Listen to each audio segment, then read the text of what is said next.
खूनी कुआं। सीमा गर्मियों की छुट्टियों में अपनी नानी के गांव आई थी। सीमा नानी के घर पहुंचने के बाद अपनी नानी के पैर छूती है और उनसे आशीर्वाद लेती है। तभी उसकी नानी उससे कहती है, इतनी बड़ी हो गई मेरी सीमा, चल जल्दी से हाथ मुंह धो ले, मैं तेरे लिए खाना लगा देती हूँ। भूख लगी होगी ना? हाँ नानी, भूख तो लग रही है मुझे, आपके हाथ के बने हुए पीले दाल और चावल खाने की। कितना टाइम हो गया है मुझे आपके हाथ का बना हुआ दाल चावल खाए हुए। तू तो नौकरी में व्यस्त थी, तो तुझे कहाँ से टाइम मिलेगा अपनी नानी के लिए? और जब इतने टाइम बाद आई है तो ज्यादा टाइम के लिए रुक कर जाएगी तू।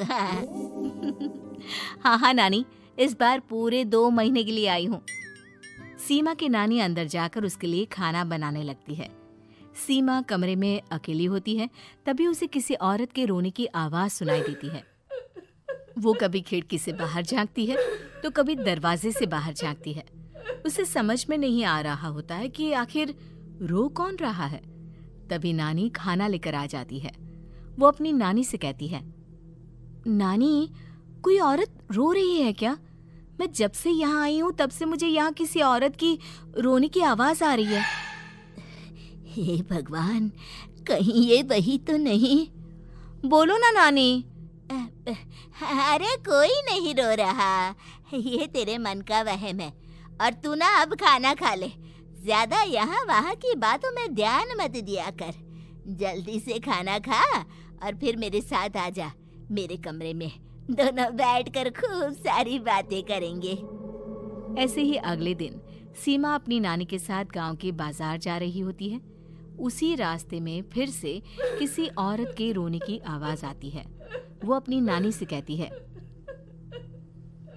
अरे नानी, क्या सच में तुम्हें अभी भी किसी औरत की रोने की आवाज नहीं सुनाई दे रही?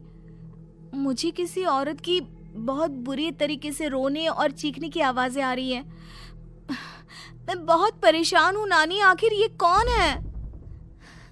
मुझे लगता है कि सीमा को शहर भेज देना चाहिए, यहाँ रहना उसके लिए ठीक नहीं। नानी बोलो ना, आप चुप क्यों हो जाते हो? सीमा, तू घर चल, मुझे तुझसे बहुत जरूरी बात करनी है। नानी सीमा को घर ले आती है और सीमा से कहती है, सीमा, कल सुबह तू शहर वापस चली जाएगी। अरे अचानक? आखिर क्या बात है नानी, आप मुझे ऐसे जाने को क्यों कह रही हो? मैं बस जो कह रही हूँ उस पर ध्यान दे। तू कल सुबह यहाँ से चली जाएगी, और ये बात मैं कोई मजाक में नहीं बोल रही। तू कल जाएगी तो मतलब जाएगी। अरे नानी, चली जाऊंगी मैं, ठीक है, पर आखिर बात क्या है ये तो बता दो। मम्मी से कोई बात हुई है या फिर मुझसे कोई गलती हुई है जो तुम मुझे अचानक से जाने के लिए बोल रही हो? देख सीमा, रात बहुत हो चुकी है और मुझे इस बारे में कोई बात नहीं करनी। चल, अब चल के मेरे साथ सो जा। सुबह की बस पकड़कर तुझे शहर भी तो जाना है।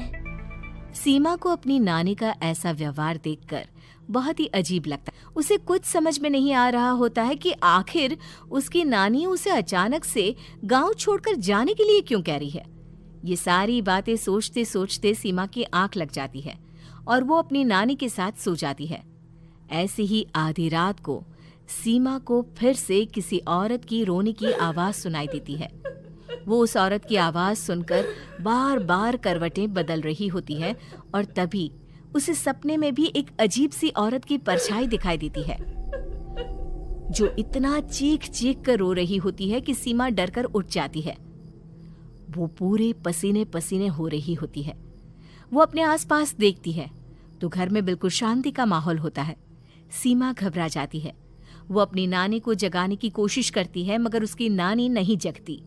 सीमा को फिर से उस औरत की रोने की आवाज सुनाई देती है। आखिरकार सीमा अपने आप को रोक नहीं पाती और वो घर का दरवाजा खोलकर बाहर निकलती है। आखिर ये माजरा क्या है? आज तो मैं पता करके रहूंगी। अब आवाज का पीछा करते हुए सीमा आधी रात को गांव के चौपाल के पास बने कुएं के पास पहुंच जाती है, जहां कुएं की चारों ओर बेड़ियां लगी होती हैं उन बेड़ियों में लगे हुए ताले के साथ एक लाल रंग का कपड़ा और माता रानी का कलावा बंधा होता है। उस कुएं में से सीमा को किसी के रोने की आवाज आती है। सीमा परेशान हो जाती है। इस कुएं में कौन है? कौन है यहाँ? सुनो, कौन है? कौन रो रहा है? वो चिल्ला चिल्ला कर पूछती है और साथ ही लोगों को जगाने की कोशिश करती है, मगर किसी को भी उसकी आवाज सुनाई नहीं देती। अब सीमा खुद उस कुएं के पास की बेड़ियों और तालों को खोलने की कोशिश करती है और किसी तरह कुछ देर की मशक्कत के बाद सीमा उसको खोल भी देती है। और जैसे ही वो कुआं खोलकर उसके अंदर झांकती है, सीमा उस कुएं में गिर जाती है।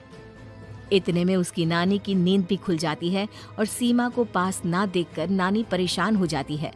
नानी घबराकर पूरे घर में उसे ढूंढने की कोशिश करती है, जिसके बाद उसकी नानी और सभी लोग उस खूनी कुएं के पास जाते हैं और सीमा की नानी कुएं के पास खड़ी होती है।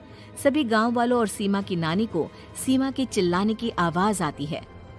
बचाओ, कोई मुझे बचाओ। मेरी बच्ची, हम आ गए, हम तुझे बचा लेंगे। नानी, मुझे यहाँ बहुत डर लग रहा है। यहाँ इंसान की कटी हुई मुंडिया, हाथ, पैर और कंकाल है और खून भी है। नानी, मुझे डर लग रहा है।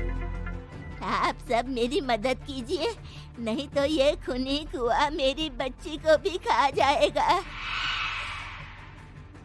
अरे मुझे तो ये समझ में नहीं आ रहा कि आखिर इस खूनी कुएं को खोला किसने। सालों पहले इसको इतनी मुश्किलों के बाद तांत्रिक बाबा ने बंद किया था। अरे पूरा गांव खूनी कुएं के बारे में अच्छे से जानता है, तो कोई भी जानबूझकर तो ऐसा करेगा नहीं। मतलब किसी ने अनजाने में इसे खोल दिया है भैया। सीमा को इस बारे में मालूम नहीं था और जब से वो यहाँ आई थी तभी से उसे किसी औरत के रोने की आवाजें भी सुनाई दे रही थी। कहीं सीमा ने ही तो उसे नहीं खोला। अगर ऐसा है तो फिर सीमा का बचना बहुत मुश्किल है। वहीं कुएं के अंदर सीमा रोते हुए बैठी होती है कि उसे आवाज सुनाई देती है जो कुएं के बाहर खड़े गांव वालों में से किसी को सुनाई नहीं देता। आज सालों के बाद मुझे ताजा खून मिलेगा। तेरा खून पीकर आज मैं अपनी प्यास बुझाऊंगा।